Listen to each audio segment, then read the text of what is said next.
Bonsoir à tous. J'aimerais partager une réflexion concernant le métier de soudeur en France, les différences de salaire, les charges, les appels d'offres et surtout la réalité du terrain. J'aimerais avoir des réponses logiques de personnes du métier, notamment de soudeurs expérimentés, qualifiés, voire avec encore plus d'expérience que moi. Il y a quelque chose que je n'arrive pas à comprendre.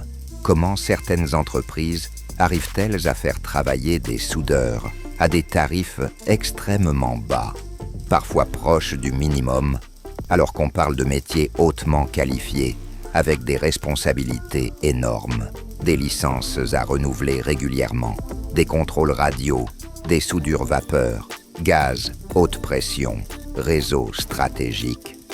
Je parle ici de vrais métiers techniques, soudure électrique, soudure TIG, semi-automatique, licence gaz, licence vapeur, qualification à renouveler tous les 3 ans, soudure contrôlée au rayon X, intervention technique sensible. Ce sont des métiers qui demandent des années d'expérience, de la rigueur, des responsabilités et parfois même des risques physiques importants. Et pourtant, aujourd'hui, on voit des situations où certains ouvriers travaillent pour des tarifs extrêmement faibles. Je ne comprends pas comment cela peut être viable, ni pour l'ouvrier, ni pour le métier lui-même. Ma question n'est pas dirigée contre les étrangers. Il ne faut surtout pas mal interpréter mes paroles. Moi-même, je suis sud-américain, arrivé très jeune en France. Un étranger reste simplement une personne vivant dans un pays qui n'est pas celui de sa naissance. Et cela s'arrête là. Ma réflexion concerne surtout le système actuel. Pourquoi continuer à casser les prix?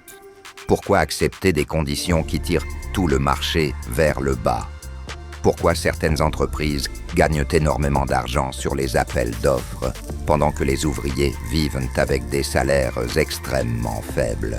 On voit parfois des patrons arriver sur les chantiers avec des véhicules haut de gamme, alors que certains ouvriers viennent en métro, en trottinette, ou n'ont même pas de quoi se payer correctement leur repas du midi.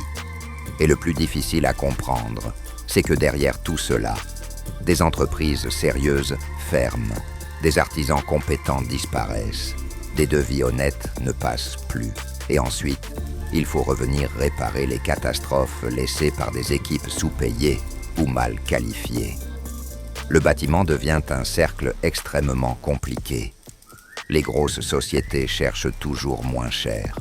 Les sous-traitances se multiplient. Les marges augmentent en haut. Mais la qualité et les conditions humaines descendent en bas. J'aimerais sincèrement comprendre comment certains arrivent à accepter cette situation et surtout comment ils arrivent à vivre correctement dans ces conditions. Si certaines personnes ont des explications, des témoignages ou des expériences à partager, je serais très intéressé de les lire. Merci à tous.